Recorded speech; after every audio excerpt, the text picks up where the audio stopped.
Okay, so let's get into this. Today we're going deep on the Centennial School District. CSD. CSD. Yeah, exactly. You bet. Exploring their whole journey with funding and what happened to students and how they did.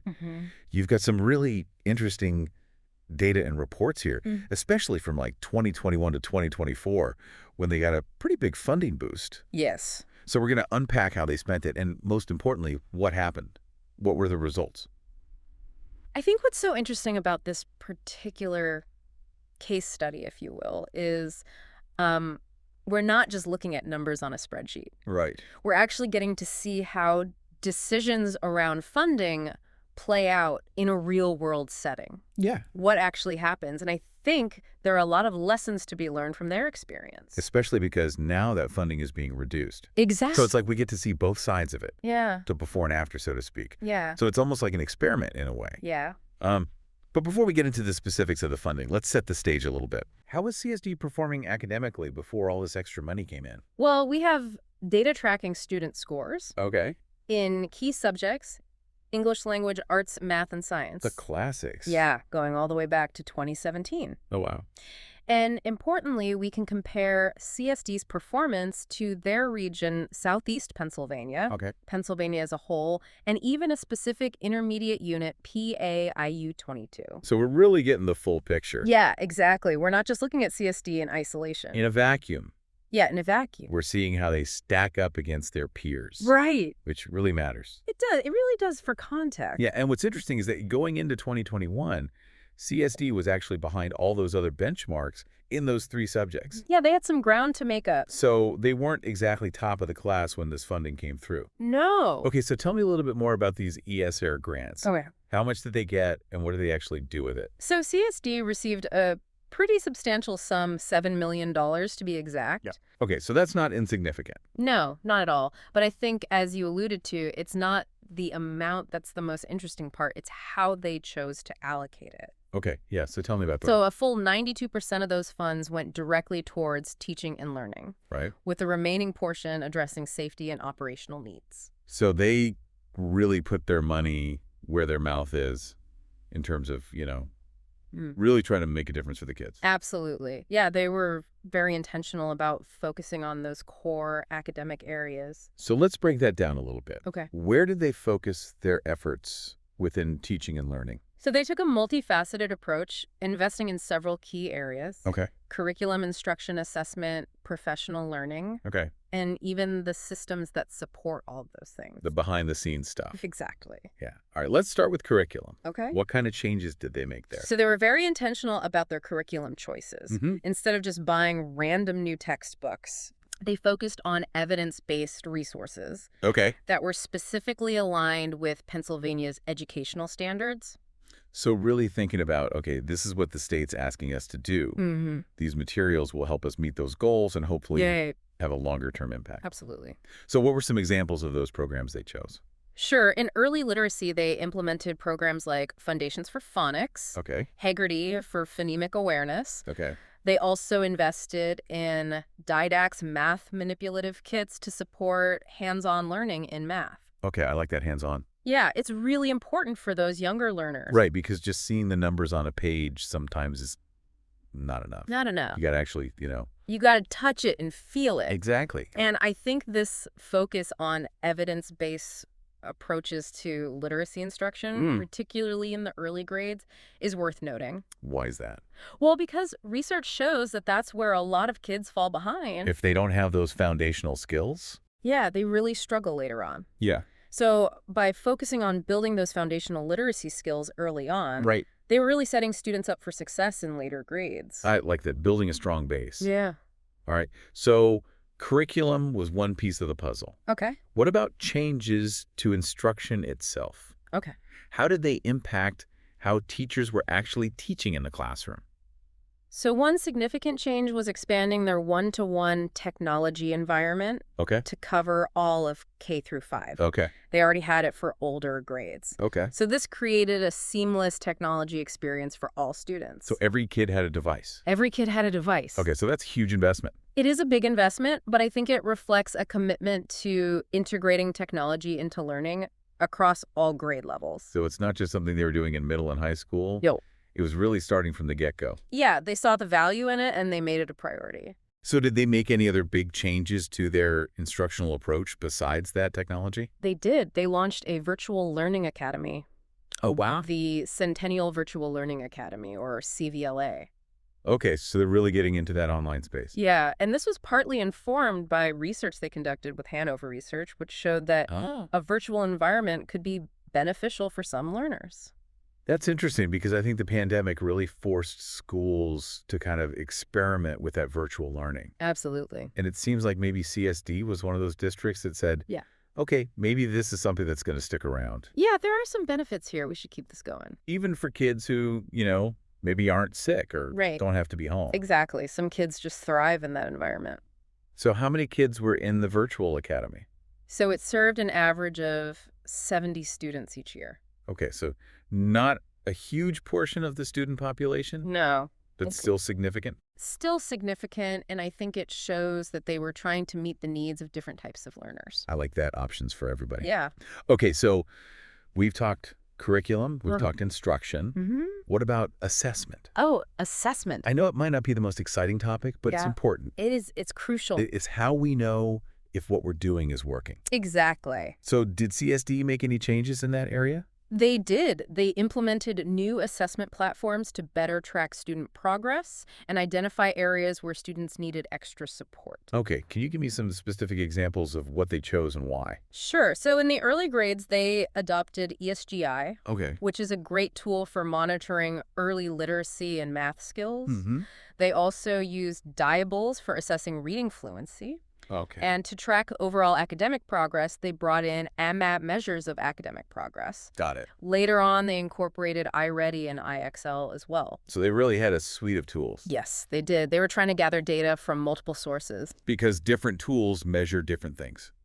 Exactly. So I'm guessing this allowed teachers to really tailor their instruction to each individual student. That's exactly right. It allowed them to move beyond just giving a test at the end of the year. Oh. They could monitor progress continuously and make adjustments along the way. Yeah, like real-time feedback. Real-time feedback. So they were being very responsive to the data. Very responsive. Which I think is what you want. Yeah, you don't want to wait till the end of the year to find out that a student is struggling. Exactly. Yeah, so it sounds like they were really trying to personalize the learning experience for each kid. Absolutely. That was a big goal of theirs. Okay, so we've covered curriculum instruction assessment.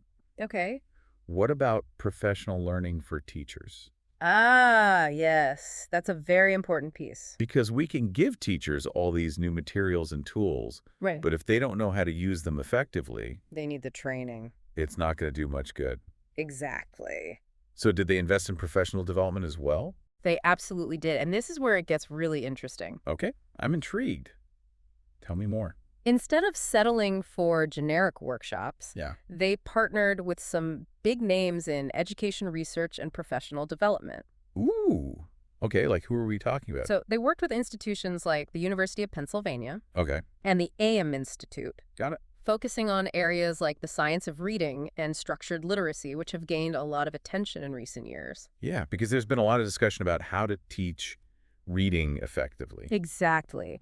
And these partnerships provided teachers with intensive training grounded in the latest research and best practices. Okay, so they were really trying to be on the cutting edge. Yes, they were really trying to provide teachers with the best possible professional development. And they also partnered with professional learning partnerships. Yes. To incorporate brain science into their teaching. Yes, and leadership strategies. Brain science. That's fascinating. It is. It's a really interesting area. So they weren't just focusing on the what of teaching. Right.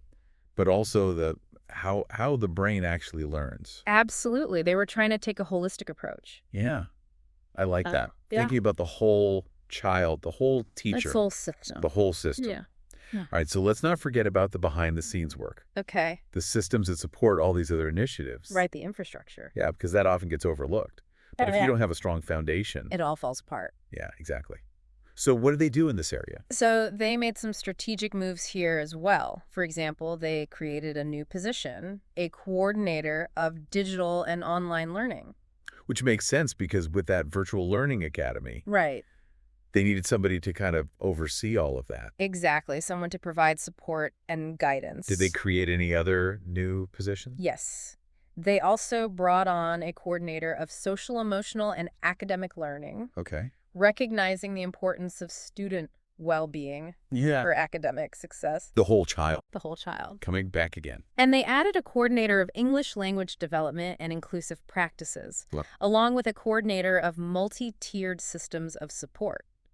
So it seems like they were really trying to build up a team of people who could support teachers and students in all these different areas. Absolutely. They were creating a more comprehensive support system. And they also invested in technology to improve those systems. Right. Right, because technology can help us do things more efficiently and effectively. Exactly. So what did they do specifically? So they implemented a new data warehouse that provides a more holistic view of each student and expanded their use of the frontline system for professional learning. Got it. Plus, they launched a brand new website with an AI chatbot. An AI chatbot on a school website. Yeah, they were trying to be innovative. That's pretty cool. Yeah, and provide 247 support for families. So it seems like they were really trying to leverage technology to improve communication and streamline processes and just make things easier for everybody. Absolutely. They were trying to modernize their systems. Yeah, I like it. Yeah. Okay, so to recap, CSD took this big chunk of change and really spread it around to a lot of different areas. Yeah, they were very strategic about it. All with the goal of improving student outcomes. That was the ultimate goal. But did it work? That's the million-dollar question. That is the question. And that's what we'll explore in the next part of our deep dive. So stay tuned, folks. We're going to find out if all these efforts actually paid off. We'll dig into the data and see what the results were. It's going to be good. It is. All right, see you in part 2. See you then. All right, so that's the question we're all eager to answer. Right. Did these initiatives actually make a difference? Did they move the needle? Yeah. Were they just spinning their wheels, or did they actually get some traction? Exactly. And to answer that question, we need to look at how CSD's performance changed relative to those other benchmarks we talked about. Right. Southeast region, Pennsylvania overall, and PAIU 22. Because if they were already doing better than everybody else, it would be hard to say that this funding really made a difference. Exactly. It would be hard to isolate the impact. Right. But we know that wasn't the case. In 2021, they were starting from behind. They were. And what's really remarkable is that during this funding period, their rate of improvement significantly outpaced all those benchmarks. So they weren't just improving, they were improving faster. Faster than everybody else. And everyone else. Yeah. That's impressive. It is. It really suggests that those targeted investments were paying off. So, give me an example of that. Okay, so for instance, in English language arts, their score jumped from 43.25 in 2021 to 53.61 in 2024. Wow. That's a more than 10-point increase. That's huge. It is. Meanwhile, the Southeast region basically flatlined, going from 49.69 to 49.49. So they were just kind of stuck? Yeah, they weren't seeing the same kind of growth. It's like CSD put their foot on the gas pedal, and everybody else was just coasting. Yeah, exactly. And did this hold true for the other subjects as well? Yes. In both math and science, CSD consistently outpaced those regional and statewide benchmarks. So it wasn't just a fluke? No, it was a pattern. In one subject? Okay. Yeah, it really does suggest that their efforts were making a difference. All right, but now here comes the big question. Yeah. Now that the money's going away. That's the challenge, isn't it? Because we know they're facing significant budget cuts. Right, and those cuts are going to affect the very things that probably help them improve. Exactly, those programs and initiatives that we've been talking about. Yeah, so let's get specific about those cuts. Okay. You mentioned earlier that the teaching and learning budget is taking a pretty big hit. Yeah. $260,000, a 13% reduction. Yeah, that's a significant chunk of their budget. What are you most worried about with that cut? Well, I'm worried that they'll have to scale back on some of those evidence-based programs they invested in. Remember those early literacy programs, Foundations and Hegarty, that were probably really instrumental in boosting their ELA scores? Right, because those are research-backed. Exactly. They have a track record of success. So you're thinking they might have to reduce access to those programs? Yeah, potentially. And that could really impact the students who need them most. Ones who are already behind. Exactly, the ones who are struggling to catch up. That would be a shame if they had to backtrack on that progress. It would, and it would be particularly disheartening because those programs were helping to close the achievement gap. Right. They were giving those kids a chance to succeed. Exactly. And what about the cuts to professional learning? Those are concerning as well, because remember, they partnered with the University of Pennsylvania and the AIM Institute. Yeah, the big names. Yeah, the big names, to provide teachers with high-quality professional development. And those were pretty expensive, weren't they? They were. So maybe cutting back there makes sense. I mean, it's understandable that they're looking for ways to save money. Right. But reducing those professional development opportunities could have a long-term impact. On teacher quality. On teacher quality, exactly, because teachers need ongoing training and support. To keep up with the best practices? Yeah, the field is constantly evolving. So it's a tough choice. It is. Saving money now could end up hurting them later. Exactly, if teachers aren't equipped to maintain those gains. Right, that's like a ripple effect. Yeah, and we see that same kind of tension playing out in their staffing cuts as well. Yeah. They had to eliminate positions like the math specialist, the reading specialist, even a music teacher. Yeah, those are tough decisions. Yeah, because those cuts are going to be felt directly in the classroom. Absolutely. Fewer specialists means less individualized support for students. Especially those who are struggling. Especially those who need it most. Right. And it's often the students who are already behind who suffer the most when resources are scarce. Yeah. Kind of a vicious cycle. And what about that coordinator of social, emotional, and academic learning position? Yeah. That was eliminated. That one's tough. That seemed like such a smart move. It did. Recognizing that how kids are doing emotionally and socially absolutely really affects their learning. It's all connected. Yeah. Yeah, I think it's short-sighted to cut a position that focuses on the whole child. Because when kids feel safe and supported, Mm-hmm. and they're not all stressed out, Right. they're more likely to actually learn. Yeah, they can focus on their academics. Right. So it seems like they're being forced to kind of dismantle Yeah. some of the very things that help them succeed. That's the unfortunate reality. Is this just the story of education funding in a nutshell? It's a common pattern, unfortunately. You get a little bit of money, you make some progress, Mm-hmm. and then the money goes away. And you're back to square one. And you're scrambling to hold on to what you gained. Right, and it speaks to the need for a more sustainable approach. Right. We can't expect schools to build something lasting if the ground is constantly shifting beneath them. Exactly. It's like trying to build a house on sand. Yeah, it's just not going to work. No. All right, so let's shift gears a little bit. Okay. And talk about some specific groups of students Okay. who saw some pretty big improvements during that funding period. Yes. The data shows that English learners, the lowest performing 33%, Mm-hmm. economically disadvantaged students, and students with IEPs all made significant strides. They did, and those are some of the most vulnerable student populations. Right, the ones who often get left behind. Exactly. So it's encouraging to see that they benefited from these investments. It really is. It shows that when we target resources effectively, we can make a difference. Give me an example. Okay, so for English learners, 93% of them met or exceeded their growth targets. That's fantastic. It is, and it's likely that those resources provided through those federal programs, allocations, Title III funds, Okay. played a significant role in that success. Right, because those funds provided extra support. Yeah, things like per educator, instructional assistants, ELD specialists, professional development specifically for teachers of English learners. So they were really trying to meet the needs of those students. Absolutely. But now those funds are being reduced, right? Unfortunately, yes. So again, it's like, will they be able to keep up that momentum Yeah, that's the big question. without the extra support? Mm-hmm. And it's a similar story for the lowest performing 33% and economically disadvantaged students. It is both groups saw 87% of their students meeting or exceeding their growth targets. Okay.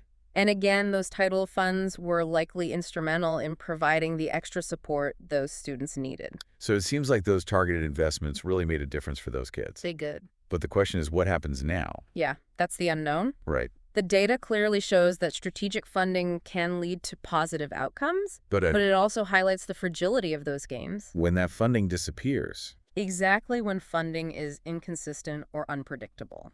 it's like we're setting schools up to fail almost. In a way, yes, because we're giving them a taste of what's possible. And then we're taking it away. And then we're pulling the rug out from under them. Yeah, it's a shame. It is. It really is. It's a reminder that we need to think about education funding differently. Absolutely. It's not just a line item in a budget. It's an investment It's an investment in our future. in our children's future. Yeah. And we need to treat it that way. We do. Okay, so in the final part of our deep dive, Right. we're going to kind of zoom out a little bit Okay. and talk about the bigger picture. The broader implications. What can we learn from CSD's experience? And how can we apply those lessons to the whole conversation about education funding? That's what we'll explore. I feel like we can really learn a lot from what CSD has gone through. Yeah, I think their experience offers some valuable insights for anyone who cares about education. Yeah, not just people in that district. Yeah, not just Centennial, yeah. So what are some of the big takeaways? Well, I think one of the clearest takeaways is that funding, when used wisely, can really make a difference in student outcomes. And you've been saying all along that it's not just about throwing money at the problem. Right. It's about being strategic. Strategic investment. Yeah. Exactly. And I think CSD's approach was really commendable. Yeah. How so? Well, they focused on evidence-based practices, high-quality professional development, and building a strong system of supports for both students and teachers. So they were really trying to create an environment where everybody could thrive. Yeah, they were setting the stage for success. I like that. And that's a crucial lesson for other districts and policymakers. So it's not just about increasing funding. It's about making sure those funds are used effectively. Investing in the right things. Exactly. Okay, so another big takeaway is this whole issue of sustainability. Right. You know, CSD made all this progress, but now it's at risk because that extra funding is going away. Yeah, and that's a really important point because it highlights the need for a more long-term approach to funding education. So how do we do that? What's the solution? Well, it's a complex issue, but I think it starts with recognizing that education funding is an investment. Not just an expense. Exactly, and we need to treat it that way. So we need to be thinking about the long-term return on that investment. Oh, absolutely. And we also need to make sure that funding is consistent and reliable. Yeah, schools can't plan effectively if they're constantly worried about budget cuts. Right, it's like trying to build a house on shaky ground. Exactly. You need a solid foundation. And you mentioned earlier how those targeted investments like the Title I and Title III funds really helped to close achievement gaps. Yes, those funds were essential for supporting students who need extra help. Like English learners. English learners, economically disadvantaged students with disabilities. So it seems like those funds really made a difference for those kids. They did, and CSD's success in those areas really shows the power of targeted funding. It shows that we can level the playing field. Yeah, and give all students a chance to succeed. Regardless of their background. Regardless of their challenges. But as we've seen, those funds are often the first to get cut when budgets are tight. Unfortunately, that's true. So we need to be really careful about protecting those resources. Absolutely, because they're often the difference maker for those students. Yeah, they can be the difference between a student thriving or falling behind. Exactly. So I guess the big takeaway here is that educational progress is fragile. It is. And it requires ongoing attention and support. It does. We can't just invest for a few years and expect everything to be fine. We need to be in it for the long haul. Absolutely. So as we wrap up this deep dive, yeah. What are some final thoughts you want to leave our listener with? Well, I think CSD's story is both encouraging and cautionary. Encouraging because we saw what's possible. Right, when we invest wisely and strategically. But cautionary because we saw how quickly those gains can disappear. When funding is cut. So it's a call to action for all of us. It is. To really think about how we fund education. Yeah, and to advocate for policies that support sustainable progress. Because ultimately, it's about investing in our future. It is. When we invest in education, we're investing in our kids. And in our communities. And in our society as a whole. Absolutely. So thank you for taking this deep dive with us. My pleasure. It's been a great conversation. And we hope you'll join us again next time. For another deep dive. Into the world of education. You bet.